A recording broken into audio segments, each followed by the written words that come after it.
at 12:30 in the afternoon. O sige, live na tayo.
Maglalatag sa mga naangkop na payo para sa lahat ng mamamayan na umaasam ng tunay na pagbabago at sakinawaan sa buhay.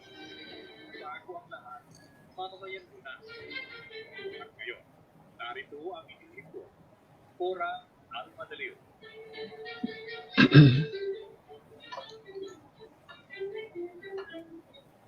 Magandang hapon sa inyong lahat. Once again, ito po yung bago ang lahat. Mamamayan muna. Please like and share our live video in our FB page, Broad Streamcast Communicators. You may also follow me on Facebook at Corazon Alma de Leon, or you may contact me to my cell phone 0918-912-3546. Nandito na yung ating co-host, Sonia and Roco. At then of course, darating, sasali na this time, si Dr. Zialcita, ang nagtuturo sa College of Perpetual, no? University yata. Simula ng, I think last week, ay sinimulan ko na, inayos ko yung programa. Nagsisimula ako sa isang poem, nasaan ang araw. Bakit ko ginagawa ito? Sa paniniwala kong marami tayong mga katanungan sa buhay na tatanungin muna natin dito sa ating programa. Here goes, nasaan ang araw? Matagal ko nang inasahan ang pagsikat ng araw. Matagal ko nang inasamasam ang paglaho ng dilim. Ngunit bakit ganito ang buhay? Bakit ganito ang damdamin? Ang puso ay nagtatanong, ang diwa ay nagtataka, nasaan ang araw?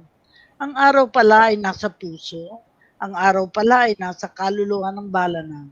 Kung ang puso ay puno ng pagmamahal, hindi na kailangang itanong, nasaan ang araw? Kung ang kaluluwa ay puno ng katotohanan, hindi na kailangang itanong pa, nasaan ang araw? Sa isip, sa salita at sa gawa, nakapaloob ang araw, kailanman ay walang kadiliman, sa tuwa, katotohanan at pagmamahalan. Salamat sa poong may kapal, may kasagutan na ang tanong kong, nasaan ang araw? At dahil napaka-relevant din yung poem na binabasa ko sa katapusan ng programa from Rabindranath Tagore, uunahin ko din ito sapagkat magandang katanungan dito. Where mind is without fear and head held high, where the world has not been broken to fragments by narrow domestic walls, where tireless strivings stretch their arms toward perfection, where the mind is led forward to thee into ever widening thought and action, into that heaven of freedom, my Father, let my country awake. Together with Sonia Roco, ang aking co-host, we will let our country awake to the different guests that we have in this program. At naglilinya na kami ng mga tao na nais nating anyayahan para magising ang ating bayan. Kasi naniniwala ako na kulang pa ang kaalaman ng marami nating kababayan sa mga dapat nilang malaman. O, greet na tayo, inang guro. Kasi ang magiging topic natin ay education at ang governance. At nandito na si Dr. Zialcita. Greet ka muna, Sonia. Magandang hapon po sa lahat ng mga tagapakinig ng programang Bago ang Lahat, Mamamayan Muna.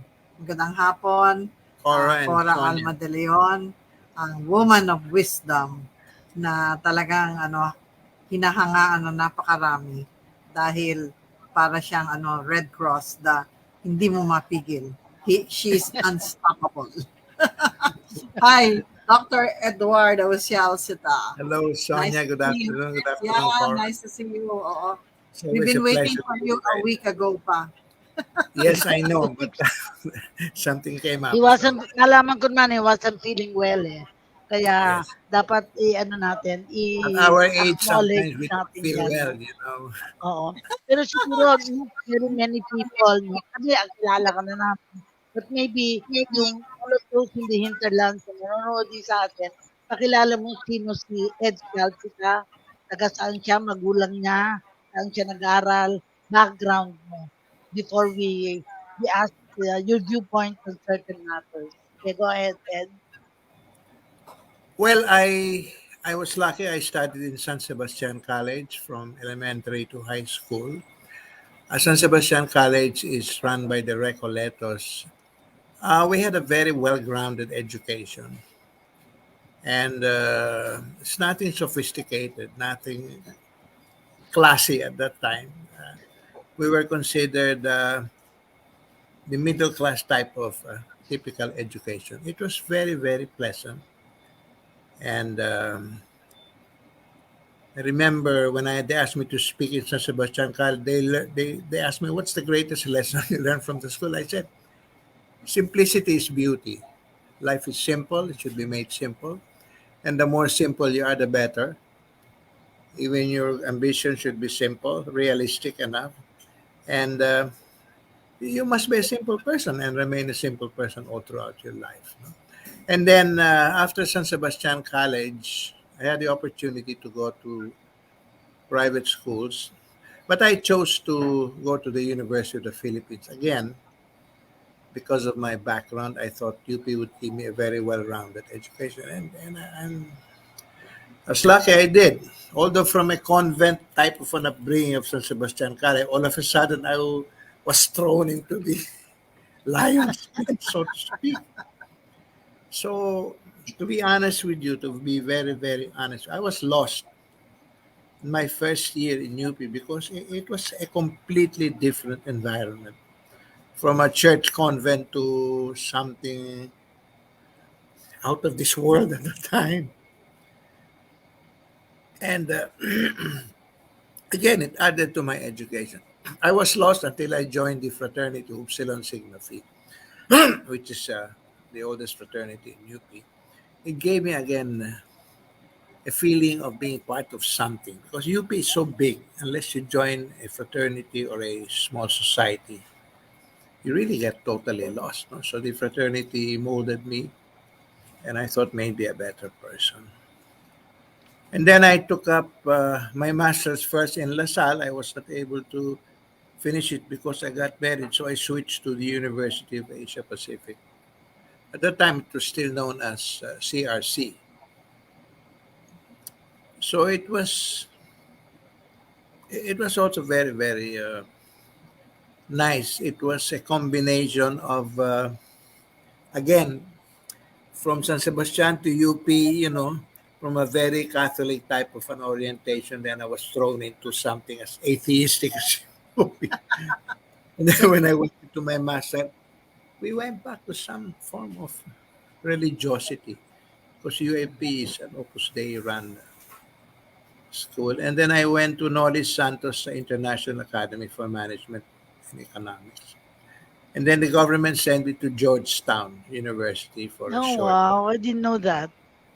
Yeah, I went to a senior program reserved for senior managers of the government. So I was a government scholar.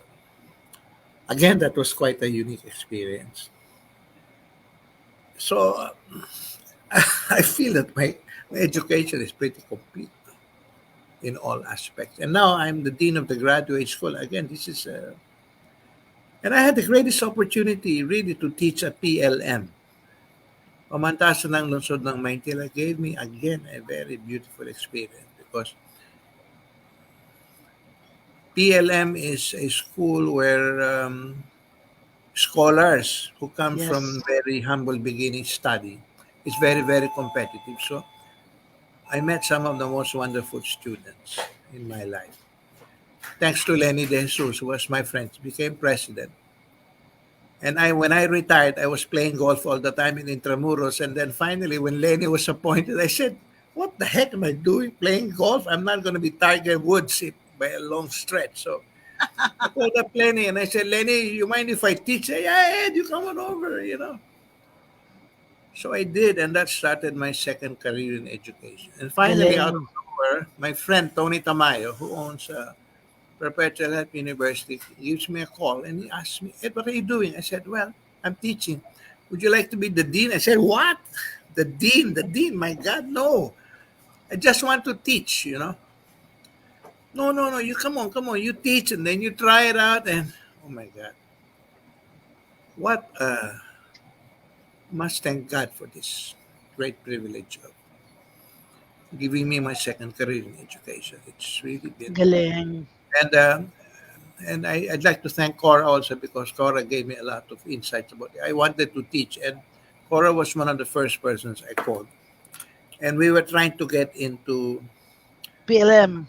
No, no. no no Ah, ano, PUP, which PUP, is PUP.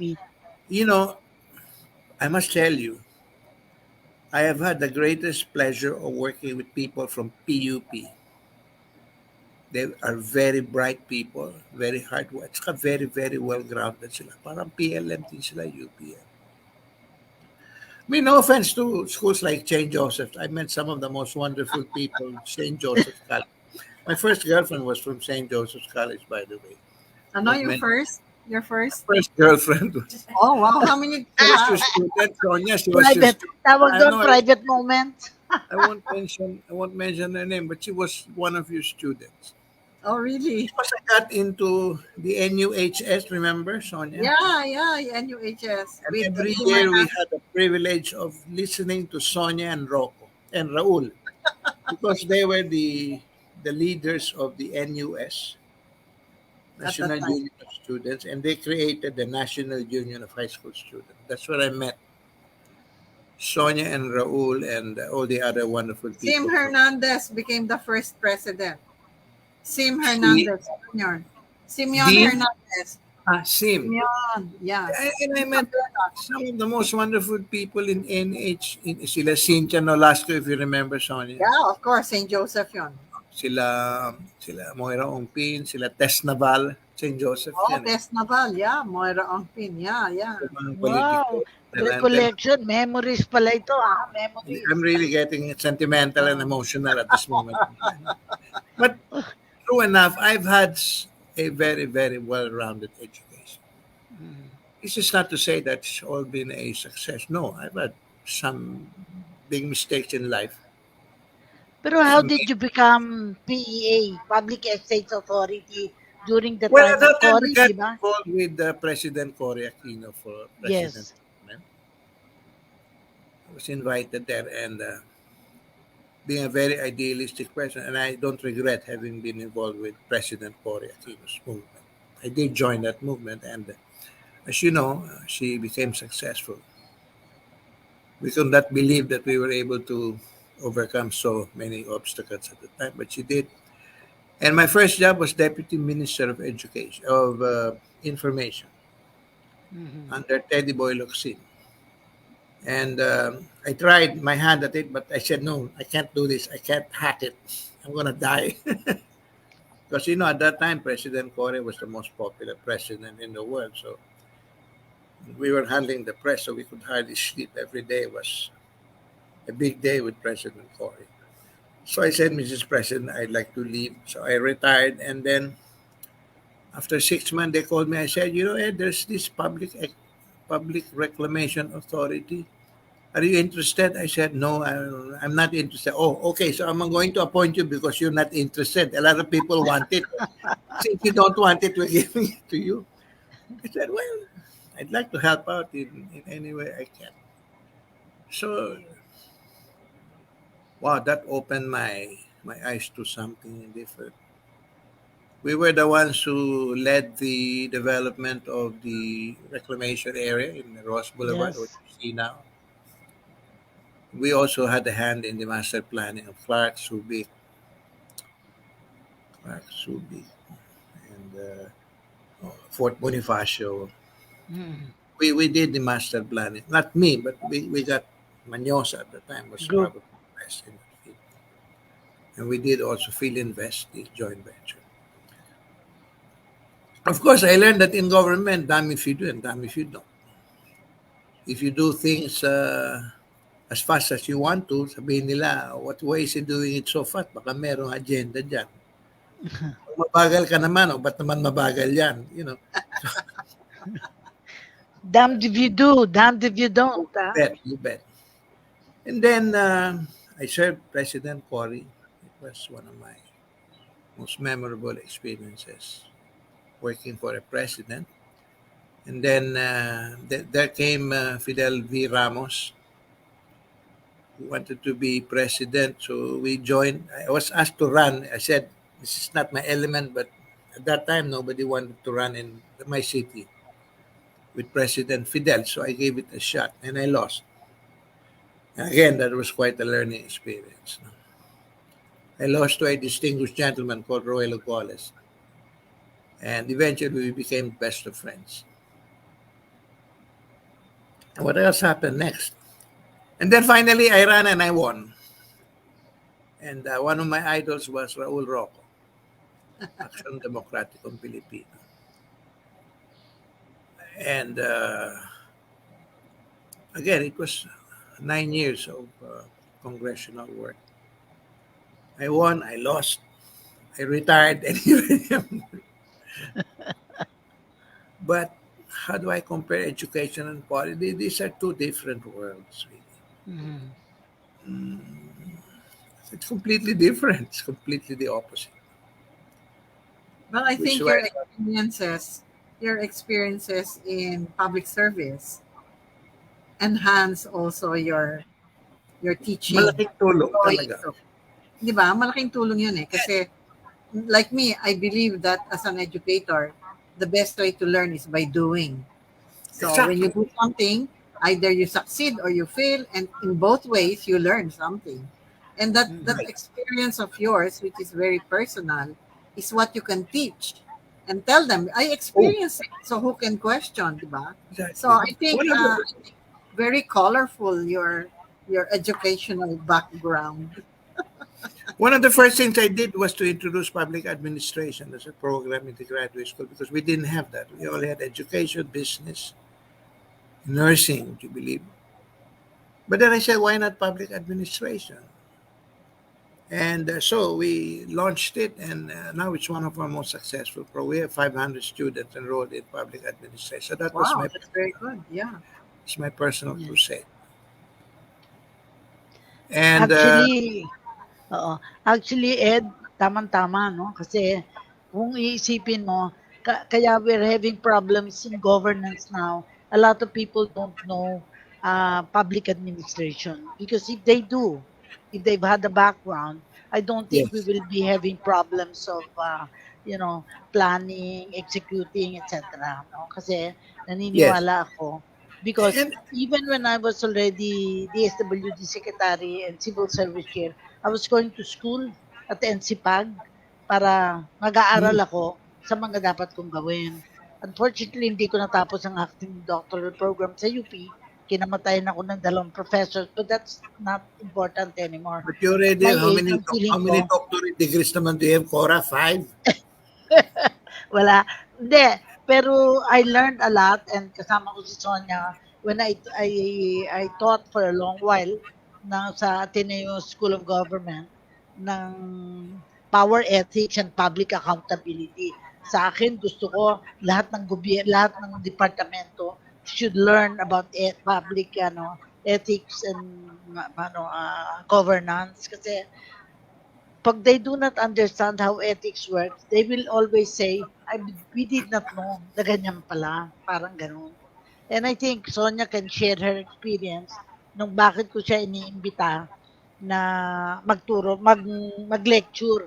Actually, she gets one Saturday out of my so many Saturdays sa Ateneo. Kwento mo, Sonia, na you would go there and teach the ano, Cora, I'm graduate. available also anytime. I'm available for you. Oo. Well, hindi. Tinigil na ako after I turned 80. Siguro ayaw na nila ng matanda.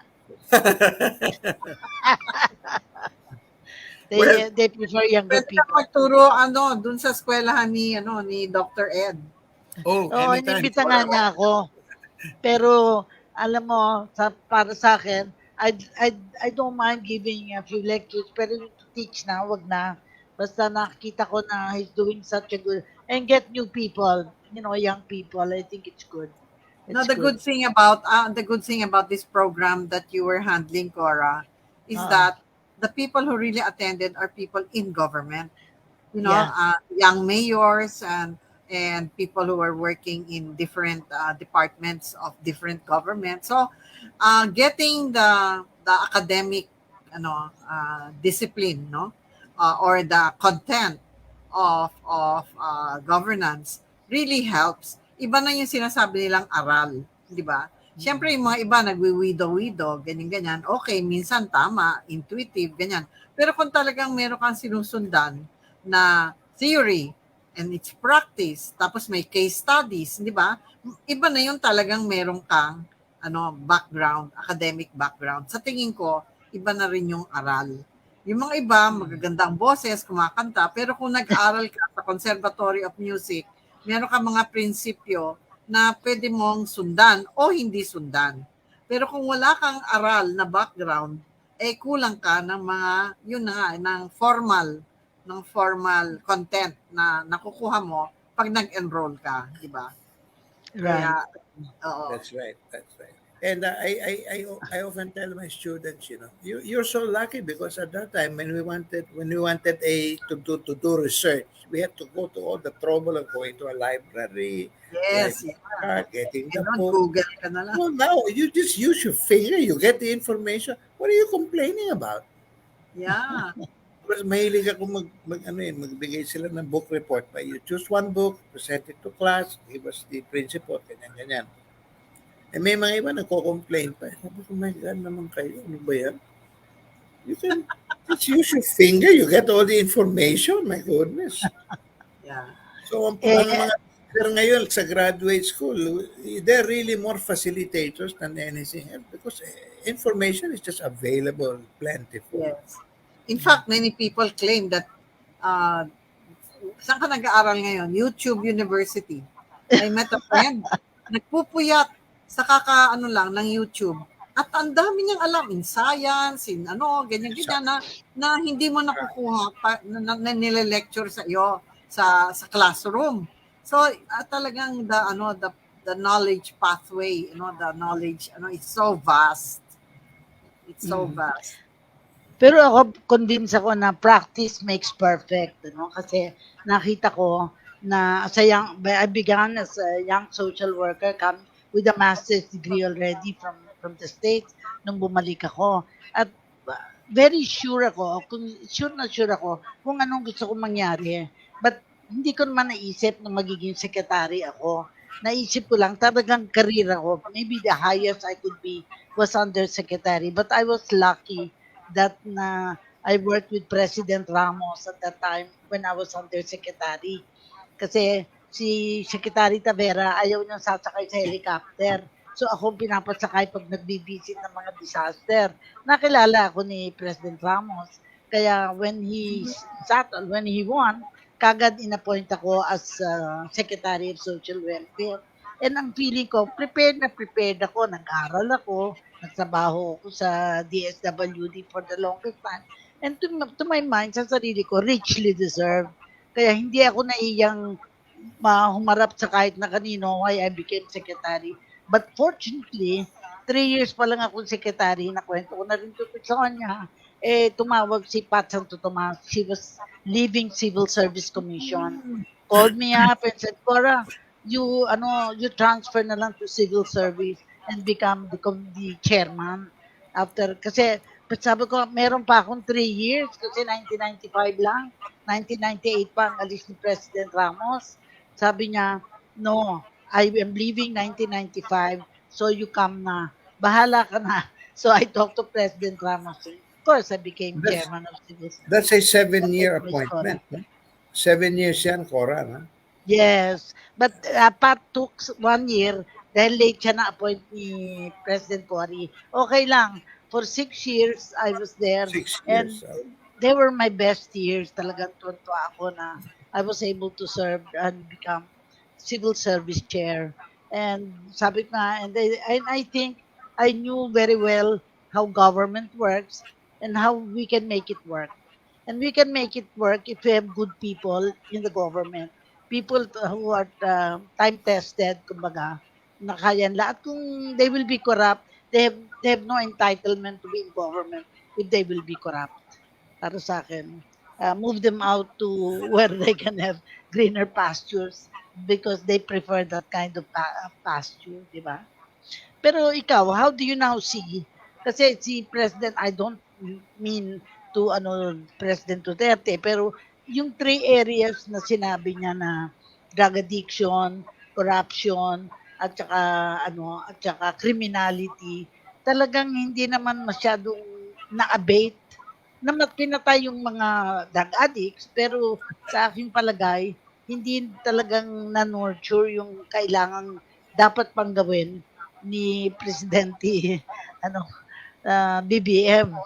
Malalim pa ang problema ng tatlong areas na yon. What do you think, Ed? Well, the intentions might have been good, no? But I think they overdid it and they forgot that Yeah. they don't solve the Mm, problem by killing people. You yeah, solve the long-term problem by educating people and preventive more than enforcement. yeah, correct. I think that's the secret. You have to just simply educate people, and the enforcement becomes easier. But if you just start shooting people, you can't really solve the problem. And what happened there was, sure, we got rid of the criminals, but many of them were also innocent, and they were petty criminals. They were not really the drug Yes. addicts that they wanted to go after. No? But the big Mm. ones are still roaming around this country. That's the sad Yes, part. yes, and how. At So, lalo pa, yung pang mga criminals who apparently were caught and are in the National Bureau, National, Bilibid prisons. There is criminality within the Bilibid prison na yeah, it's lumalabas, which horrible. is, and ako, I used to volunteer in fact, I brought Sonia Roco sa Correctional Institution for Women. Women who have already served their sentences, took another 6 years bago makalabas. Hindi pa nakakalabas. The delay in justice in the delay in the justice system has caused really injustice to a lot of people who have already served their sentences. Yun ang issue ko talaga. Exactly. And we have one classic example, Secretary Laila De Lima, who, Yeah, who's the what do you call this, the prosecution witnesses have already recanted their statements. She's still inside without any of these more serious charges being leveled. I mean, I just think it's pretty unfair for the poor lady secretary to be inside the prison for, and in the prison, But the case the is not case of even ano moving. naman, in the case of Maria Ressa, I think that at least there's a flicker of hope. Yeah. Some justice has been done. So I hope that that flicker will really be a tunnel of light, na talagang just sabi nga ni Maria Ressa, 'di ba? Truth wins, justice wins. So and facts win. So those were her fighting words. And I think, yeah, she was even emotional about it. And I also feel na this is there's a slight ray of hope na our justice system, like what Cora has described, can also be unjust to many people. You're mm. already free and you still are in the prison walls for 6 years. That's so unjust. So who's fighting for them? And even now, ang palagi kong kino-comment, sino ngayon ang opposition? Parang wala naman tayong narinig. We just read it. May mga nagko-comment na 70 people are attending the conference in Switzerland and Davos. Bakit yung maraming tao na yun? Samantalang ang India, 4 lang yata ang mag-a-attend. eh samantalang napakalaking country ng India. So parang nakikita mo yung mga nangyayari na ayaw mong makita, pero ang tanong eh, sino ang magiging bosses? Kasi in a democracy, you really need a lot of voices, eh, di ba, Ed? Anong comment mo dyan? Well, I don't really know who went and who did not go, no? But I agree with you. I think you shouldn't be sending too many people to these big conferences. No? You can bring along a few people. I remember I was part of some of the state visits of President Ramos, and we were just a handful, no? Phew. People who mattered and people who had something to do were invited to join. And I did. I was with him in Australia, and we had a very successful state visit. The same way, even Gloria Macapagal-Arroyo, when she had a state visit to India, I was also a part of it. Always wanted to participate in the more not very popular countries. No? So I did not choose to go to the United States because a thousand other people wanted to go there because it's probably pleasant to be going to the United States. But so I chose to go in some of the more unique countries. Like I also went to Iran and I also went to the Middle East. Some of these never heard of places because you do learn much more. And the Philippine government stands to gain more from the less known countries because they don't want to be visited by us, and we learn a lot of things. For example, I'll give you one example. Do you know that Brazil has one of the most extensive railway systems in the world? No? We all want to Mm. go to Canada to study the railway system, but we cannot afford Canada railway system. But we certainly can afford Brazilian railway system. You know why? Because it's the Indians who taught them the railway system. I also learned that from India. India, one of the poorest countries in the world, although the GNP is running between 7 to 8%. They have one of the best railway systems Yes. I and took one of the the train. I cheapest. took the Everybody train in takes the India. train from Oo. north to south with a few rupees. No? So maybe we should put a railway system patterned after India, not after Canada. No offense to Canada, they have one of the best in the world, but we cannot afford the Canadian railway system, or for that matter, the US or Japan. But the Indian, yes. Or maybe the Sri Lankan model. Eh, Anyway, alam mo, mababa ang tingin sa India, mababa ang tingin sa Sri Lanka. Akala eh, ano na tayo, first world. Eh, hindi tayo first world, but we need to rise above the present conditions. And hindi man naman dahil island tayo, archipelago tayo, putol-putol naman kung may train tayo. Siyempre, may dagat tayo, yeah, may ano, combination talaga.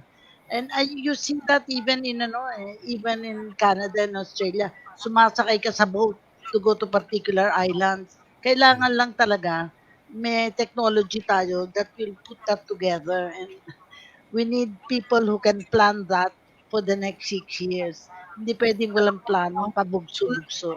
Talking Yes, go about ahead, Sonia. railways, talking about railways, if you go to the railways underground of Russia, my golly, that's Hmm, where they have all their art. Di ba? And the walls and everything, all the people who use this are exposed to their heroes. art. They even use it as a place to learn about their heroes, about all the. It's all there. It's really like you're in a palace, but you're going down using did the not same see with that North in Korea. Russia. It's the same with North Korea. They have no other means of transport except going through the underground or the railway, and right away you can see there are no have chandeliers, and it's so grand. It's really like a treat to go. It's not like if you go to the subways of New York or or England. It's really so just functional. You go right, it doesn't matter what's in the walls. Ah, ah. Anyway, moving on, Ed, nakita ko, in general in education, because you're in the higher education field, what do you see should be should be the agenda pa for the term of the 6 years of the president in the area of education, both um, the elementary or the high school, the so-called K to 12, and then of course in the college courses. Kasi libre na ang college eh. Regardless kung madunong ka, hindi ka madunong, libre pag gusto mong mag-aral, 'di ba? Lalo na sa mga local schools. State. They make it really affordable. Hindi question ng affordability because they really make it possible for people to study. Well, Pero siguro we should study the outcome of such effort. What do you the think, Ed? government has a quite a fascinating program called FAST, where they offer scholarship to those who want to go to the Yes. graduate level. Mm. So that should be pursued extensive because the world is getting to be more and more competitive. So nowadays, it's no longer enough for you to be just a college graduate. Because Yeah. if you want to be competitive, there are a million people in college already. So you have to go to a higher level. Oh. That's what they keep on telling the teachers. And I like the principles of the Department of Education. They're focusing on teachers getting. I don't. Nowadays, you cannot be promoted unless you have a master's degree. And I also think that nowadays you can no longer teach if you don't have a master's degree in college, no, which is, I think, a basic good policy. In our university, you cannot teach to graduate school if you do not have a PhD, no, because accessibility to education is so it's all over the place. If you don't want to study, then you shouldn't be teaching because the more you know, the better the teacher you become. No? So we should encourage more and more people to take up their PhDs. And do you know nowadays, Cora, that you can finish your master's degree in 1 year's time? No? During our time, it was 2 years. Now it's already 1 year Two na years lang. plus bubunuin mo pa yung thesis. Oo, So, ngayon, hindi mo meron pang natatapos yung tinatawag na thesis. master's degree na Oo, walang thesis. No? So, correct. Mm. Kasi I'm in all my case, for PhDs. in my case, Ed, of course, I have a master's degree in social work. So, tama lang, no? And then I have a master's degree in public health. I would have wanted to be even undersecretary of the Department of Health. Kasi kung ang background mo public health, magandang nandun ka din. Hindi naman kailangan social welfare ka lang eh. Pwede ka din public health. And I'm so glad I am chair of the ethics committee of the National Kidney and Transplant Institute. Parang nagagamit mo yung public health orientation mo. Kasi parang palagi ko sabi, practice makes perfect. Kailangan yung napag-aralan mo, magamit mo. Di ba? Mahalaga yun. So, anong future ng mga estudyante mo anong career options ng mga graduates dyan sa perpetual sa Las Well, Piñas? let me just tell you that most of our graduates in the graduate Get school are employed. all very well employed. Yeah. Many of those taking up their public administration program are already working for government, so they get a better opportunity to have their long-term secured in government once they have their master's degree in public administration or their DPAs. No? For the teachers, again, I know in Las Piñas, Parañaque, and in the NCR, you can no longer teach now if you do not have a master's Without degree. masters, yes. Correct. Yeah. So less and less people have no degrees in. Everybody's being encouraged, which I think is a good policy, to earn their master's degree. And if you want to go higher, then you have to have a PhD because this is education. You want to be a good teacher, then you have to be a good Better student than the rest. at the highest possible Mm, degree you can. Maybe for mm, the other positions in life, maybe you don't really need a PhD, no? But a master's degree always helps. No? Even yeah. in business, of course, there are many fine examples of those who did not even finish college who are successful business people. But then again, those are exceptions rather than the rule. No?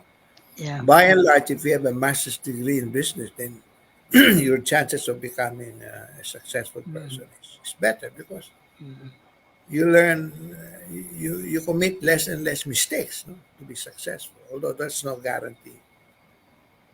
mm, So education life is a never-ending university. You really never stop learning. mm. Every day I wake up, I learn. I learn from my children, my grandchildren. They also teach me lessons, and I just keep on. Education is a never-ending university. Lifelong. You learn. Lifelong learning. Not because you're already a teacher with a PhD, you stop learning. No, that's crazy. The more you should learn, the more you should aspire. Mm. And Eh, ako nga, considering this, I've di been ba teaching. nowadays, information is all over. Your cell phone has it, your Yeah. laptops. It's amazing. Sometimes just by looking at my cell phone, I ran out of time. Plus Your you get a Facebook, stiff to your neck, YouTube, to your Netflix, to your this and that. you get a stiff neck and you get a carpal tunnel. Yeah, yeah. You were saying, Sonia, earlier. I was saying that I've been teaching for 25 years without having a license. So now, when St. Joseph asked me, "Do you want to teach?" Sabi ko, I don't have a license. Oh, never mind. Don't worry about the license. Oo, LCE. Ang tawag Yeah, doon, LCE. It used to whatever be that. May administered by I ask, civil may I service. ask the two of you Then naman? nilipat sa PRC, Professional Regulations Commission, Ano naman for sabi mo, quite some eh, time. sabi mo? Kaya hindi ko na inabutan yun. May I ask the Pero, two of you, how do you compare the students now with the students before? Is there any difference? Very much. world of Very big difference. difference. I Parang mas think magaling sila ngayon, no? Mas advanced sila, no? technologically, I think, Oo. digitally and all of that, they are very, they can make you insecure.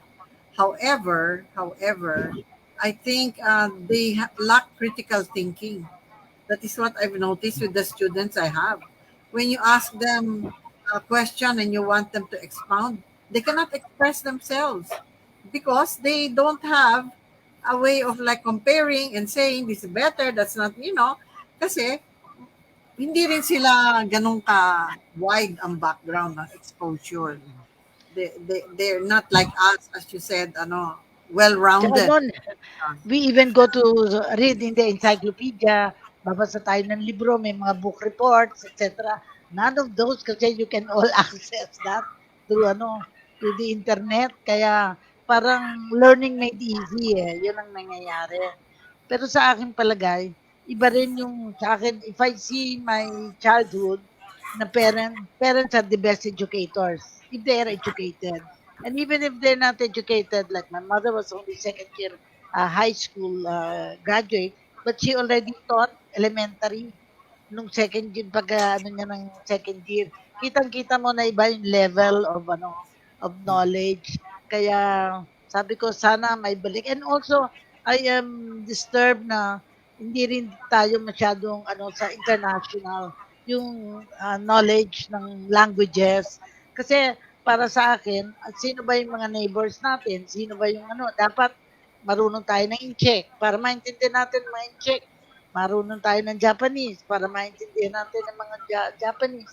Kasi in the business sector, in the business language, kailangan naintindihan natin sila. Sila naintindihan tayo, nag-aaral sila. I remember yung guide namin sa China, ang galing-galing mag-Ingles. Sabi ko, akala mo hindi in-check, yung pala, yung pala nag-aral. Yun talagang learning, not learning made easy, but learning for a cause na gusto mong matutunan talaga. 'Di ba?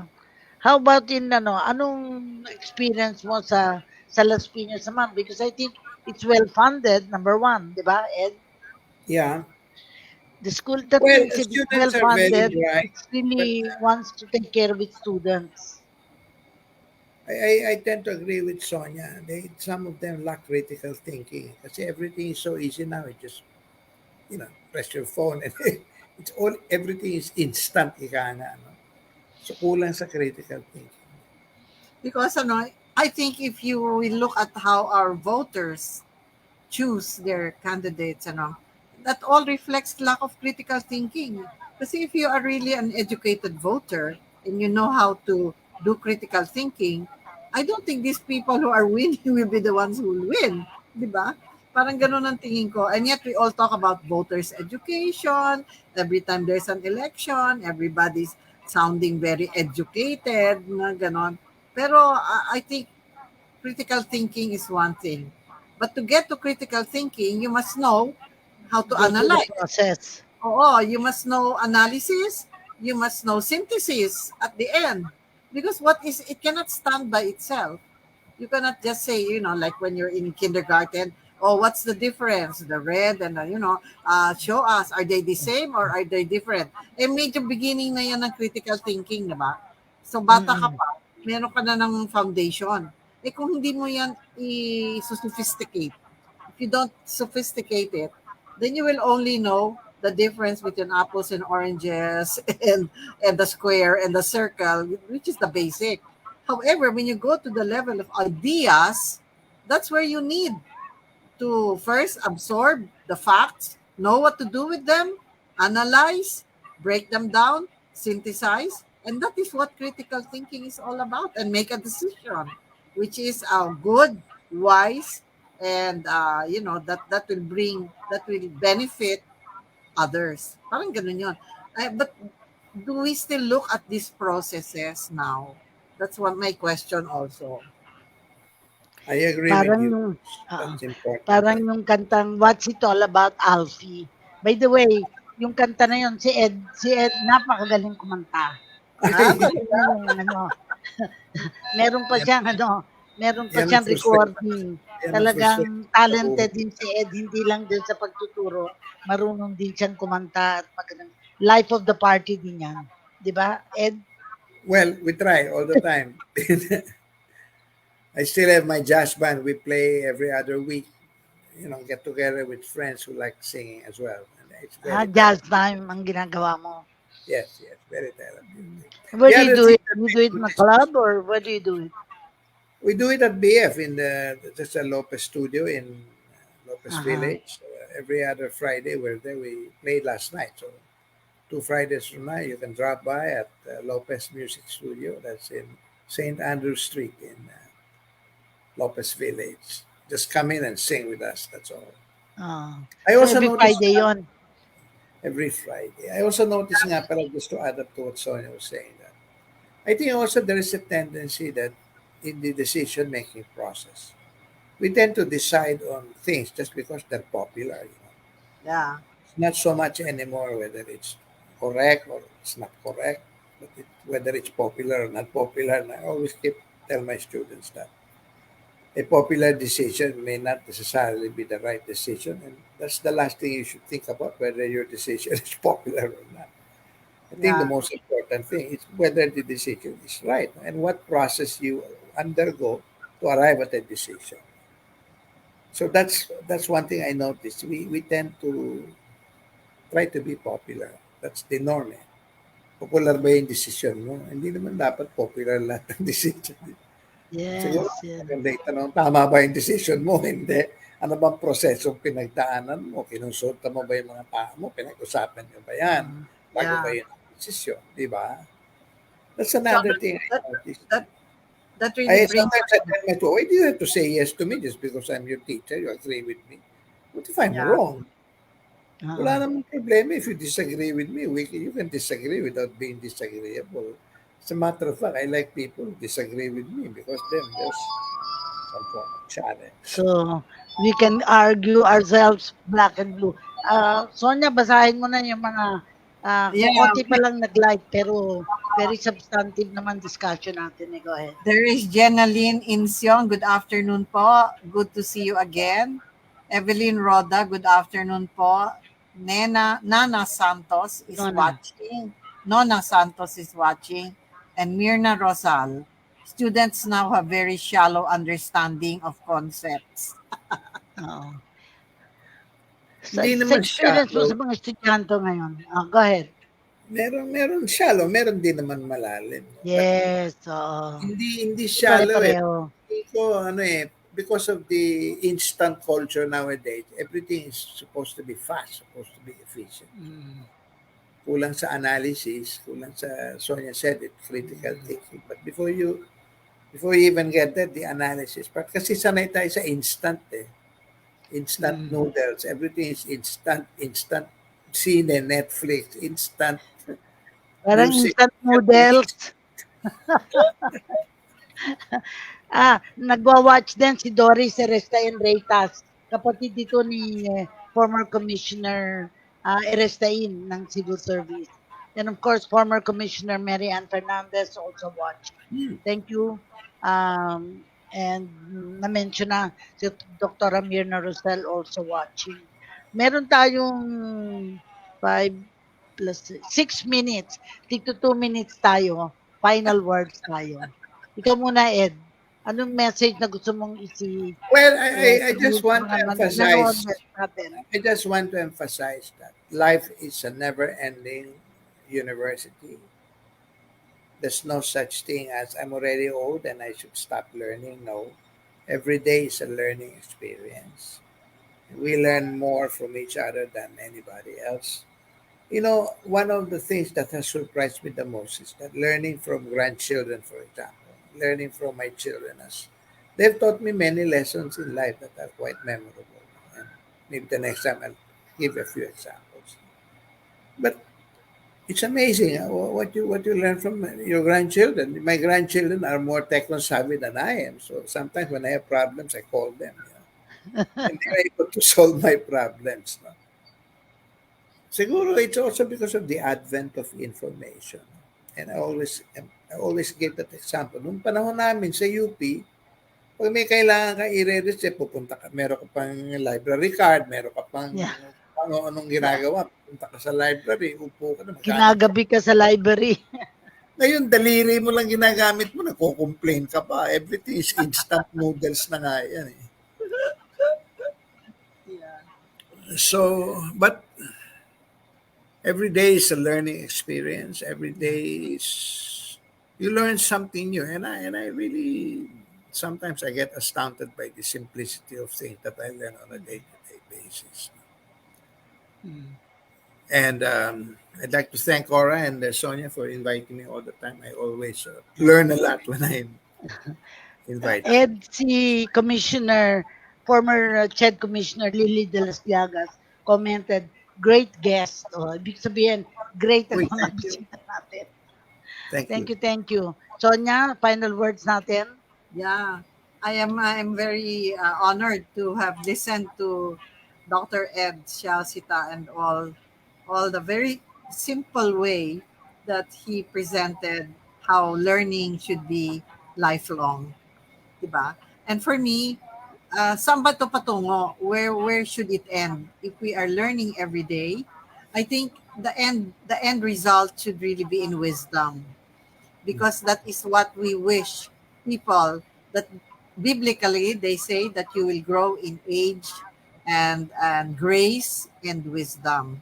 So whatever knowledge, information, all of these facts that we gather should not jumble us and make us nervous. We should be able to work it out that they will Yeah. all be transformed Mm. into wisdom for us.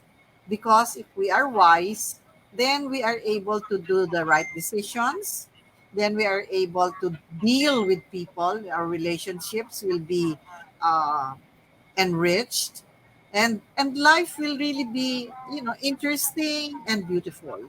And Beautiful, yeah. as lifelong learners, for me, we should never stop being curious and be always interested in things that seem already routine and common.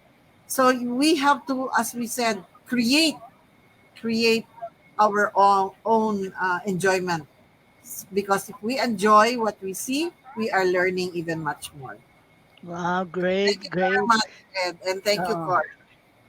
And for both of you, ang babasahin ko yung prayer for the nation because we all need this prayer. Pati yung nag-live din sa atin, si Ceci Pahilan. Yes, Sonia, you're right. We must teach our students to think, not to memorize theories. Prayer for the nation goes like this. Lord, let me be the change I want to see. To do with strength and wisdom all that needs to be done and become the hope that I can be. Set me free from my fears and hesitations. Grant me the courage and humility. Fill me with spirit to face the challenge and start the change I long to see. Even if I'm not the light, I can be the spark in faith, service, and communion. Let's start the change we want to see, the change that begins in me. At last na nag-texting sa atin, si Johannes Osabel, who used to be in government, ay aanyayahan din natin mag-participate sa atin in our future episodes. Maraming maraming salamat sa inyong lahat. And Every Maraming Tuesday, salamat. Salamat every po. Tuesday, meron tayong mental health. Every Thursday, meron tayong health justice. And every Saturday, it's really education for all. Maraming Mm. maraming salamat sa inyong lahat. Salamat. Salamat. Thank See you. you. Thank you, thank you.